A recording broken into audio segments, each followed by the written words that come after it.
خۆشەویستان، وەکەوەی کە پێغەمبەری خوا صلی الله علیه وسلم لەناو ئێمەدا بێت، بمان بینیە، لەگەڵمانە بژی. معجزەیەکی پێغەمبەری خوا صلی الله علیه وسلم کە ئەمڕۆ بە چاوەکانی خۆمان دەیبینین و پێشتریش بینیمانە. لە حەدیثێکی صحیح جامع صغیر هاتۆ خۆشەویستی خوا فەرمێ صلی الله علیه وسلم: يوشك الأمم أن تداعى عليكم كما تداعى الأكلة إلى قصعتها.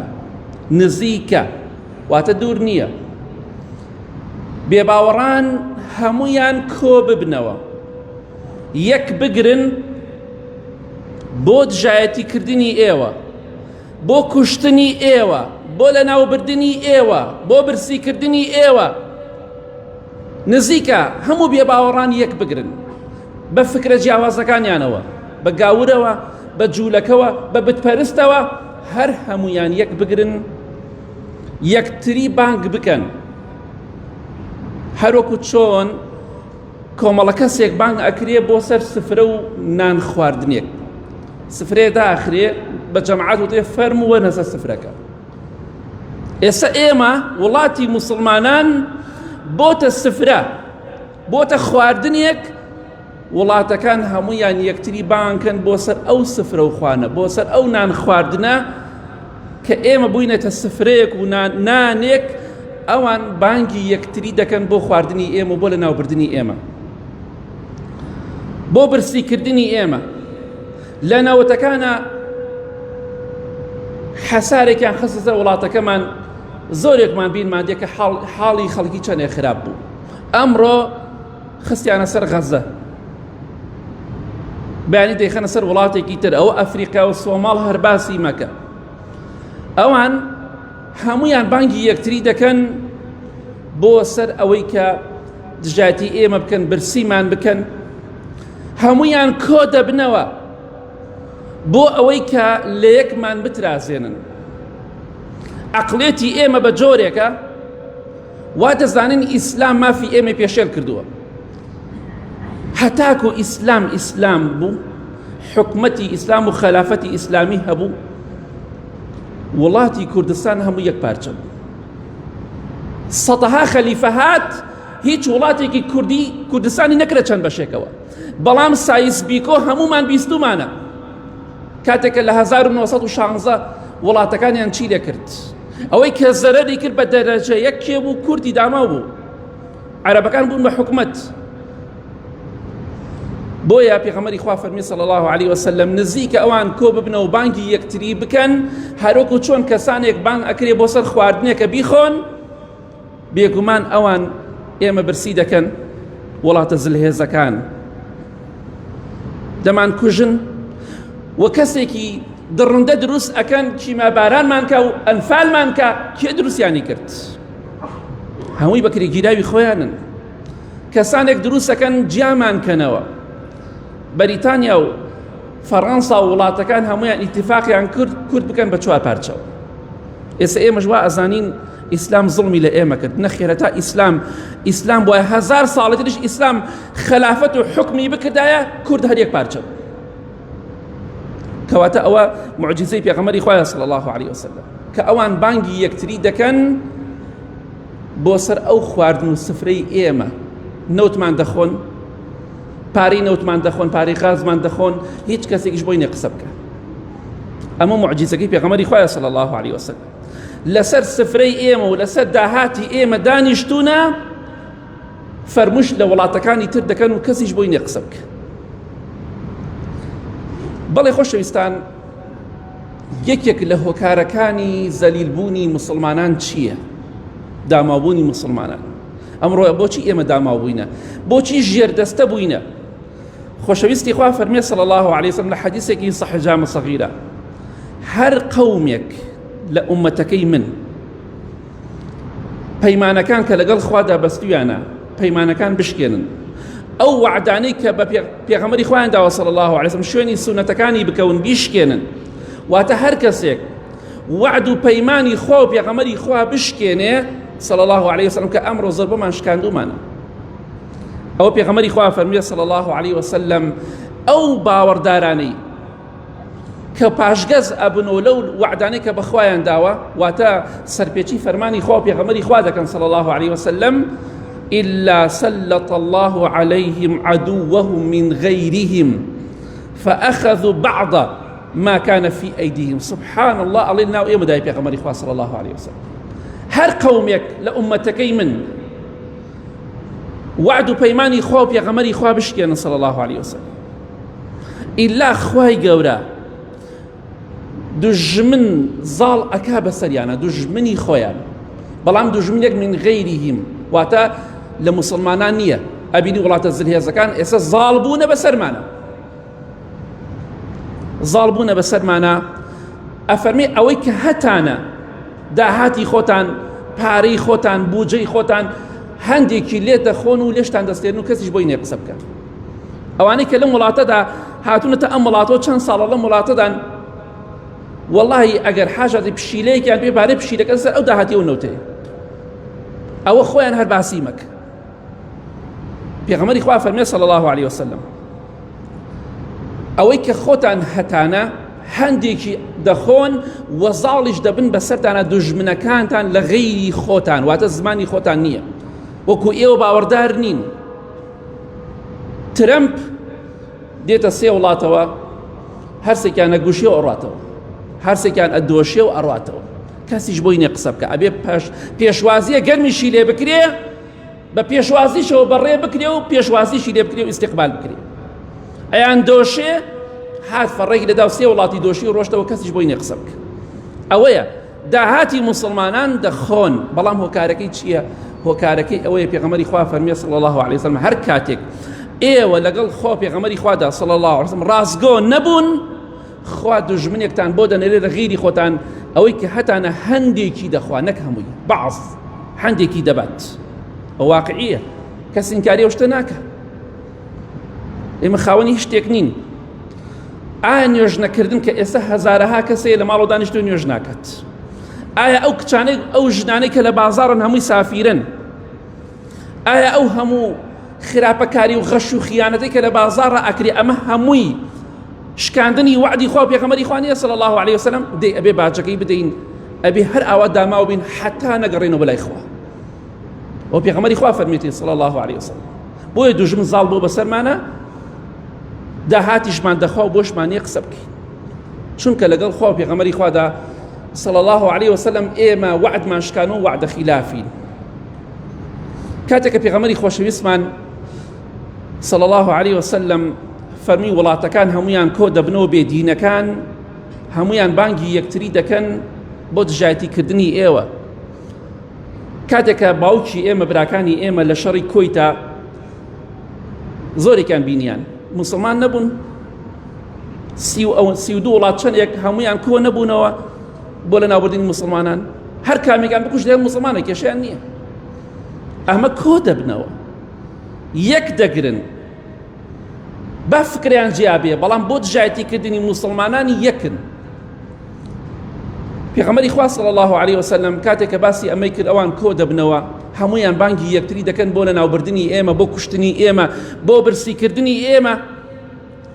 سەحابەکان فەرمویان: ئەی پێغەمبەری خوا صلی الله عليه وسلم، کاتێک کە کافرەکان و بێباوەڕەکان ئاوا لەگەڵ ئێمەدا دەکەن، کۆ دەبنەوە، یەک دەگرن بۆ دژایەتیکردنی و لە ناوبردنی ئێمە، ئەو ڕۆژە ئێمە کەمین.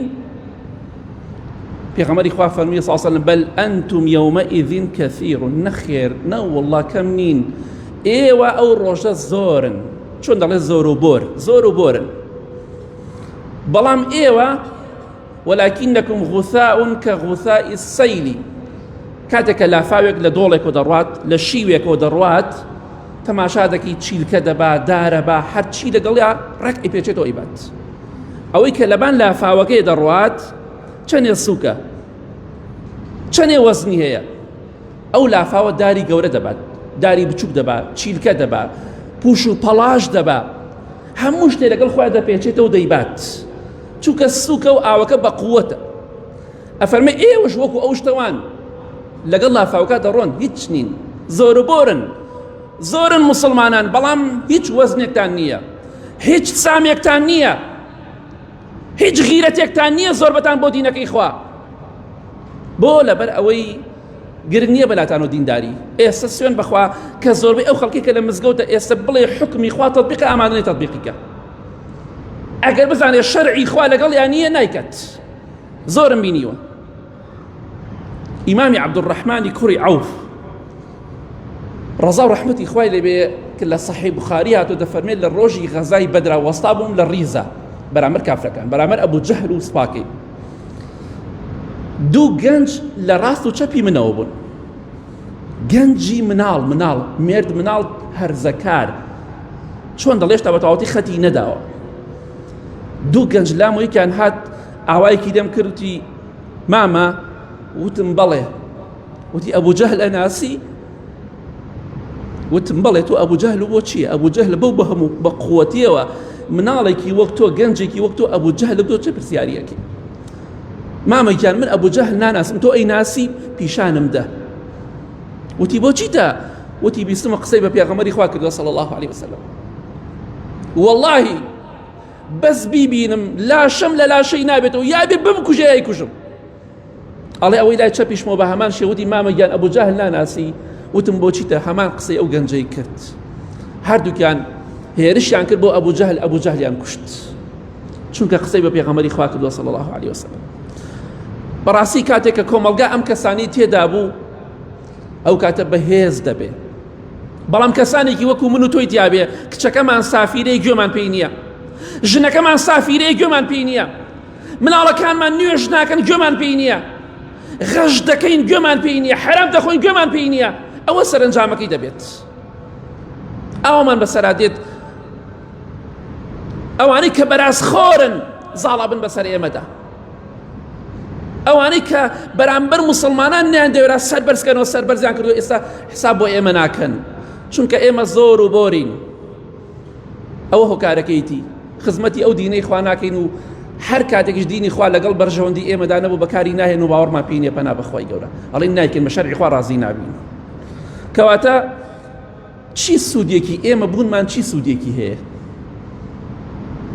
بە هەزارەها مسلمان بەقەت ئەو دوو گەنجێک کە ئەبوو جەهلیان کوشت غیرەتیان نییە بۆم ئیسلامە. کەواتە سەرنجامەکەی دیارە ئێمەش وەکو پوش و پەڵاشی سەر ئاوی لافاوین و هیچ سوودێکمان نییە بۆ میلەتە بۆ ئەم ئیسلامە. بەڵام لێرە دەمێ قسێ بکەم هەندێک کەسی تێنەگەیشت و دوو لە ڕیبەڕێستان کە دەڵێم عەقڵت کۆکەرەوە ئەڵێ غەزە چی پەیوەندێکی بە ئێمەوە هەیە؟ ئەمڕۆ غەزە لانێ بانی وڵاتێتر بێ موسڵمان. باشە من پرسیار لە تۆ دەکەم تۆڵی پەیوەندی بە منەوە نییە. خوای گەورە دەفەرمێ ئینەمە المؤمنون ئیخوە، باوەڕداران برای یەکن. تۆ باوەڕداری یا باوەڕدار نیت؟ ئەویش باوەڕدار نییە ئەتوانی بڵێ غەزە کافرە؟ نەخێر. مسلمان نییە وەک تۆ ناڵێ لا ئیلاهە ئیلا الله، وەک تۆ شایەتمان ناهێنێ، وەک تۆ نوێژ ناکە، چۆن پەیوەندی بە تۆ نییە؟ خوا دەفەرمێ باوەڕداران برای یەکن، ئیتر هەر زمانێکیان هەبێ کەواتە برای تۆیە. ئەمە خاڵی یەکەم. خاڵی دووەم زۆربەی مامۆستایان ئاینی ئەم کوردستانە دەڵێن ئێمە لەسەر مەزهەبی ئیمامی شافعین. زۆرێکان وا دەڵێن وایە و بیستمانە زۆرێک دەڵێن ئێمە لەسەر مەزهەبی ئیمامی شافعین. ئیمامی شافعی خۆ کورد نییە عەرەبە. بۆچی پەیوەندیت بەوە هەیە؟ ئیمامی شافعی مناڵی غەزەیە، لە شاری غەزە لەدایک بووە. ئەوە دانزانیوە؟ شارەکەی ئیمامی شافعی ئەمڕۆ وێران کراوە. مسلمانێک دەڕوات خواردنێک بۆ خۆی بهێنێ فەردەی ئارد بێنێ دەیکوژن. کوا مافی مرۆڤ؟ کوا مافی ئینسان؟ کوا مافی ئافرەت و منداڵ؟ ئەوە تەنها درۆیە کە ئەوروپا دەیکە وڵاتە جلهێزەکان دەیکەن. ئێمە مسلمانین لای ئەوان مرۆڤ نین. کوا مرۆڤایەتی؟ درۆ دەکەن باوەڕیان پێ مەکەن. ئێمە مرۆڤ نەبووین ئەنفال کراین؟ ئێمە مرۆڤ نەبووین کیمە باران کراین؟ ئێمە مرۆڤ نەبووین کراینە چواپارچەوە؟ درۆ دەلەسێ باوەڕ بەوانە مەکەن. ئەوانە پشیلە بەخێوەکەن نازام چی بەخێوەکەن. هەمووی خەڵەتاندنی چاوی تۆیە. پیاوێک دەبینی بە هەزارەها و بە ملیۆنها دەفتەری هەیە دەوڵەمەنە یا بەرپرسە ئەچێ مۆبایلەکەی دایکت و نەن کرد دێنی ئەوە ئەیگرێ بەدەستەوە لەبەر کامێرا ماشەڵڵا فڵان کەس پیاوێکی سادەیە. کورە تۆ بۆ نەفەقیری بۆ نەداماوی تۆزێ عەقڵت کۆکەرەوە. سادەی چی؟ ئەوە تەنها بۆ خەڵەتاندنی تۆیە. ئەڕاتە سیارەیەکی شڕەوە ڤیدۆیەکم بکەن با منا خەڵکی پێ بخەڵەتێن. تۆ عقلت کۆکەرەوە، ئینسانە بێ عاقڵ و تێگەشتوو بێ. بەڕاستی پەیوەندی بە ئێمە هەیە. خاڵێتر ئەڵێن کاتێککە ئێمە لێمان قەوما بۆ خەزە دیفاعی لە ئێمە نەکرد، حەقمان چێ بەسەریانەوە. منیش وەڵامی تۆ ئەدەمەوە ئەگەر مەبەستە 1916 بێ سایز بیکۆ کراوە کاتێککە کوردستان کراوە 4 پارچەوە، ئەمانەی کە ئێستا کوژراون و برسی دەکرێن هیچیان لەدایک نەبوون، هیچیان ئەو کاتە نەبوون تا دیفاع لە تۆ بکەن، تۆش نەبووی. ئەگەر مەبەست کاتی ئەنفال و هەڵەبجەیە بە هەمان شێوە ئەو هەموو مناڵێک کە کوژرا و برسی کراو مرد ئەو کاتە لەدایک نەبوونە. ئەو پیاوانەی کە کوژراون زۆربەیان ئەو کاتە هەر مناڵ بوون یا لەدایک نەبوونە.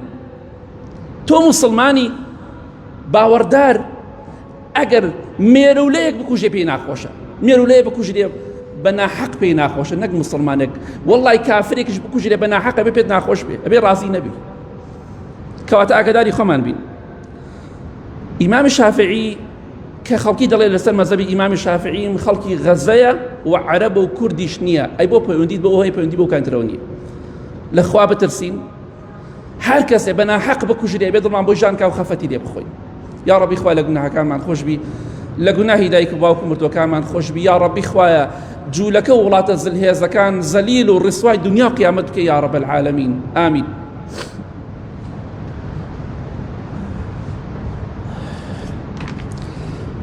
الحمد لله والصلاة والسلام على رسول الله وعلى آله وصحبه ومن والاه. خۆشەویستی خوا صلی الله عليه وسلم وەکوی کە لەگەڵ ئێمەدا ژیا بێ، لەناو ئێمەدا بێ، ئاگای لێمان بێ و بمان بینێ.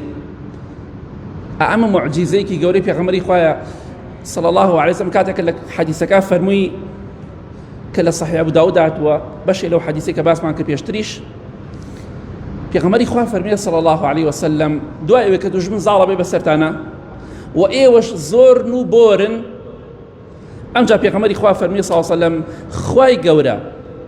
خوای گەورە ترس و خەوف لە دڵی کافرەکان دەرئەکا بەرامبەر بە ئێوە، واتە لێتان ناترسن.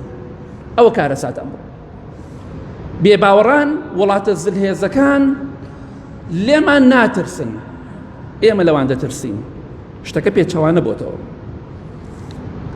ئیمامی خالیدی کوڕی وەلید پێشەوا و پێشەنگ و قائیدی باوەڕداران ڕەزا و ڕەحمەتی خوای لێبێ، کاتێکە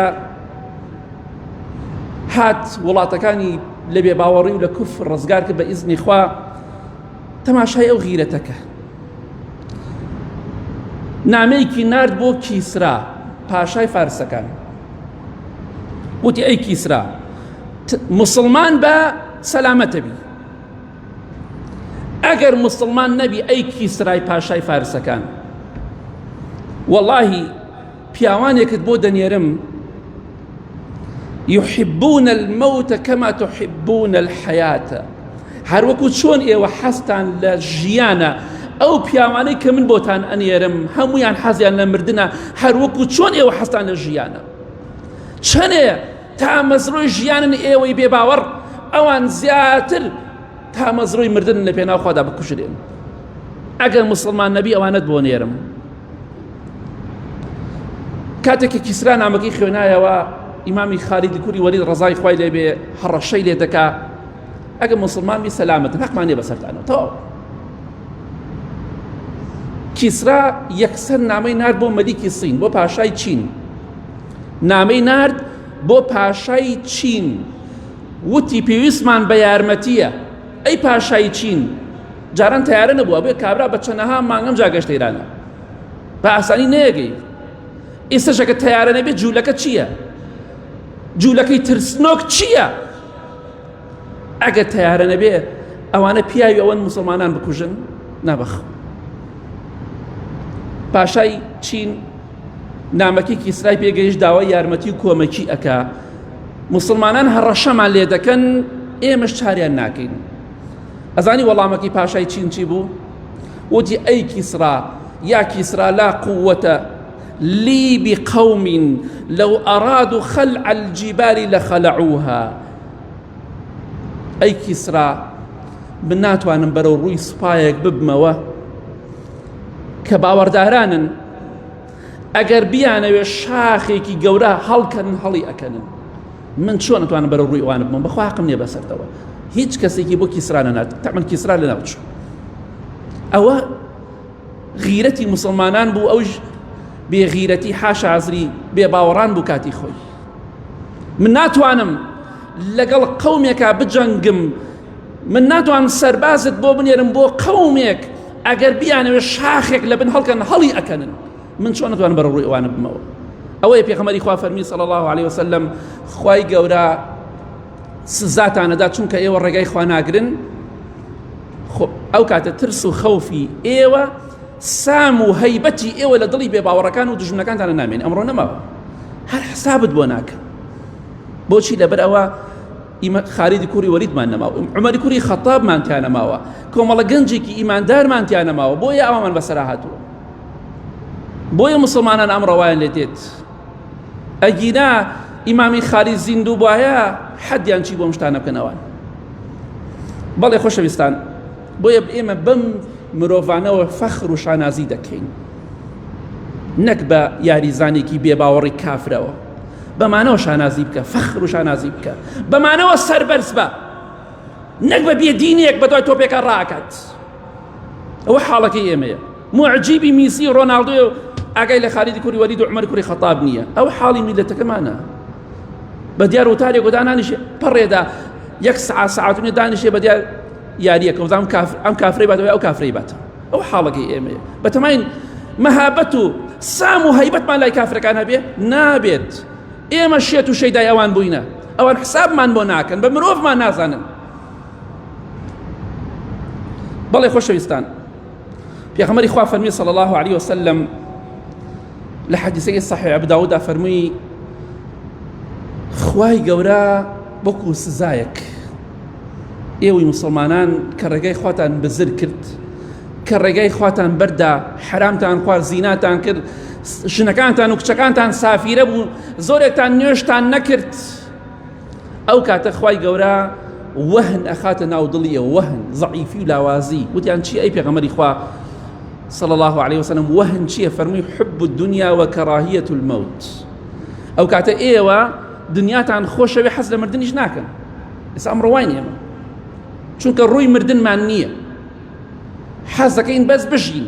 ئەگەر بە مام حاجیەک بڵێ فڵان کەس زڵمی لێت کرد و هەڵی کرد بۆ قیامەت، چی لە قیامەت کەم؟ یەکسەر ئاوا دەستی شاوە لێکا، جنۆکەکە ئاوای لێکا، یەکسەر بڵێ چی لە قیامەت؟ من دنیامەوێ، واز لە قیامەت بێنە. ئەها حب الدنيا.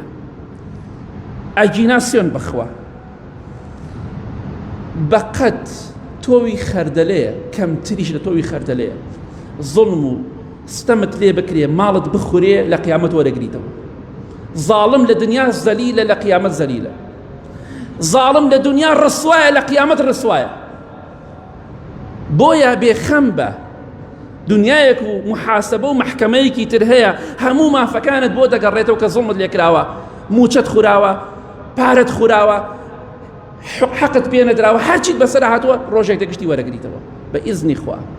بۆیە ئەوە کە کێشەکەی ئێمەیە، خۆشەویستی دنیا وای لێمان کردووە کە حەز بە هیچ شتێک ناکەین، حەز بە مردنیش ناکەین. بۆیە پێغەمبەری خوا فەرمی صلی الله علیه وسلم ئەو کاتە خوا وا لە ئێوە دەکات دنیاتان خۆش بێ، حەز بە مردن نەکەن. بۆچی ئەم وڵاتە عەرەبیانە، ئەم وڵاتە دەسەڵاتدار 57 وڵاتی مسلمان هەیە، نزیکی 2 ملیار مسلمان هەیە، بەڵام وەکو پوش و پەڵاشی سەر لافاوان، ئاوی سەر لافاوان. ئەمە کارەساتەکەیە. لەبەر خۆشەویستی کورسیەکی کە وە کورسی حەلاق وایە و لە دەستی ئەچێ، لەبەر خاتی کورسیەک بۆتە بەکرێک ژیراو، لەبەر خاتی کورسیەک کە لە دەستی ئەچێت خوای لە خۆی تووڕە کردووە، زڵم لە ئەمەکە و لە ئەوەکە ئاکات. کورسەکەی تۆ کورسی حەلاقە، ئەگەر بۆ پێشە تۆ بمایێت تۆ لەسەری نەبووی ئەمڕۆ. بۆیە لە کۆتاییدا دەڵێم یا ڕەبی خوایە دڵمان خۆشکەی بە مردن و بە زەلیلکردنی ئەو سەرکردە وڵاتە زلهێزانە، ئەوانشی بەکرێک ژیراوی ئەوان بە مردنیان. کاتێکە یەکێ لە زاڵمەکان لە عێراق ناوی حەجاجی بن یوسف ئەثەقەفی بوو، ناوی مابێسوو حەجاج، زۆر زاڵم و بە سەدەها هەزار خەڵکی کوشت لەم عێراقەدا. حەجاج بەناوبانگ کاتێک کە حەجاج مرد پیاوێک هات بۆ لای قەسرەکەی حەجاج بە پاسەوانەکەی وت ئەمەوێت حەجاج ببینم ئەیزانی حەجاج مردووە وتی حەجاج مردووە بینینی چی مقابلەی چی ئەو مردووە پیاوەکە ڕووی دەوری سعاتی 2 ساعتی بەچوو هاتەوە دووبارە بە پاسەوانەکەی وتەوە ئەمەوێت حەجاج ببینم مقابلەی لەگەڵا بکەم هەنێک ئیشم بێتی وتی پێت ئەڵێم حەجاج مردووە پیاوەکە ڕۆشت جاری سێم هاتەوە وتی بەڕێزم بە پاسەوانەکە ئەمەوێت حەجاج ببینم وتی تۆ تێناگەی من ئەڵێم حەجاج مردووە بینینی چی مقابلەی چی وتی ئەزانم تێئەگەم ئەزانم حەجاج مردووە بەس بەخوا ئەوەنە چێژ وەرەگرم کە تۆڵی مردووە بۆیە هەردێم و ئەڕۆم هەموو جارێکە تێی کە دێم وڵات ئەڵێ حەجاج مردووە زۆر دڵخۆشە بم چێژ وەرەگرم چێژ لەو قسەیە بۆیە دێم و ئەزانم چاک لێ تێگەم بەوە دڵخۆشم بە ئیزنی خوا ئێمەش مردنی ئەم مجریمانە کە ئاوا مسلمانانی غەزە و هەموو شوێنە برسی دەکەن مردنی ئەو مجریمانە دەبینین کە ئێمە کردە چوار پارچەوە کە دڕندەیەکیان بۆ ئێمە دروست کرد ئەنفالیان کردین و کیمە بارانیان کردین مناڵی کۆرپە مناڵی بێتاوانیان داوە بەرفی شەک و کەلایان بە فیشەک دەقان ئەمڕۆ دەڵێ پیاوێت چاک بوو الله ئەکبەر دایک و ئامۆزا و خوشک و پورزا و خاڵۆ و مامۆ کە سوکاری تۆ دراوە بەر گولە و دەستڕێژی گولە پیاوی چاک بوو ئەگەر ئەوە عەقڵێتی ئێمە بێ ئیتر چی لە ئێمە بکەین مناڵ تاوانی چییە مناڵی بێت بێ داماوە مناڵی داماو کە مێشکی بدێتە بەرفی شەک قانونی بۆ قانونی چی ئەگەر ئێمە بە مرۆڤ بزانایە ئەوەی لە ئێمە نەدەکرد بۆیە برا بەڕێزم ئێمەش ئینشاڵڵا ڕۆژێک دێت بە ئیزنی خوا بە مردنی سەرۆکی وڵاتە زلهێزەکان و بە مردنی ئینشاڵڵا بنیامین ناتانیاهۆ ئینشاڵڵا بەش هاوشێوەی ئەوانش هەروکو چۆن بە شارۆن دڵخۆش بن کاتی خۆی ئینشاڵڵا مردنی ئەمانە دەبینین کە ئاوا مسلمانان زەلی دەکەن کە ئاوا زوڵم و ستەمان لێ دەکەن وەڵڵاهی ئەوەشی کە بەرامبەر بە ئێمە دەکرێت ئەم هەموو قەیران و بێموچەیە دەستێوانی تایە هەموو شتێک دەستێوانی تایە دڵنیا بنەوە ئەوانیش بە شەریف نەزانن بە مبارەک نەزانن ئەوانیش کەم نین دەیانەوێت ئێمە لە خۆشییان نەژین هەر ڕۆژی لایەکە گرن هەر ڕۆژی لایە تەعزیب بدەن و برسیەکەن بۆیە ئینشاڵڵا ڕۆژێ دێت هەروکو چۆن کابرا بە مردنی حەجاج دڵخۆش بوو ئینشاڵڵا ئێمەش چەند جارێ سێری دەکەین لە ئیخبارەکان فڵان مرد فڵان مرد فڵان مرد بە ئیزنی خوا دڵخۆش دەبین و ئینشاڵڵا ئەوەی کە مردووە لە مسلمانانی ئێمە و مسلمانانی غەزە و وڵاتەکانی تر ئێمە دەڵێن بە بێوا باوەڕەکان وەک سەحابەکان فەرموویان ئەی بێ باوەڕان کوژراوی ئێمە لە بەهەشتان کوژراوی ئێوە لە دۆزەخان بۆیە سەربەرزین وەڵڵاهی ئەوەی بە ئیمان و کوژراوە شەهیدە ئینشاڵڵا بردێتیەوە ئەوەشی لە بێ باوەڕان کوژراوە ئیلا جەهەنەم و بئس المەسیر کەواتە سەربەرزین ڕۆژێ دێ خوای گەورە محکەمەی هەموو کەسێ دەکات ئەو کاتە نە تەیارەیە نە تۆپ نە دەسەڵات هیچ زەلیل و داماون ئینشاڵڵا زەلیلی ئەوان لە دنیا و لە قیامەت دەبینی ئێمە ئینشاڵڵا ئەوانەی کە ئاوا ئێمە برسی دەکەن و وڵاتەکانی تر برسی دەکەن اللهم اغفر للمؤمنين والمؤمنات والمسلمين والمسلمات الأحياء منهم والأموات من أهل السنة والجمعة والجماعات يا ربي خوايا الشفاء نخوش كان من بدي بتايبتي أواني داوي دعاء خيران كدو يا ربي خوايا هيمني وآرامي ولات من بباريسي خوايا جان هر كسيك درسوزي إسلام ومسلمانانا درسوزي أمي لتي خوايا سركوتوكي خوايا جان هر كسيك جبا بيتشوانوي خوايا جان زليل وداماوي بكي خوايا جان براو خوشككان مال لغزة سركوتوكي يا ربي خوايا دجمنكان يعني إسرائيل زليل وسرشور الرسوابكي يا ربي خوايا شوكتيان بشكيني يا ربي خوايا هيزيان بشكيني يا ربي خوايا بقوري خولنا ناويان بري يا ربي خوايا رحمة ليبكي آخر من بخير بقيري بما قرأت ولا دينكي خوت آمين آمين آمين وصلى الله على محمد وآله وصحبه أجمعين.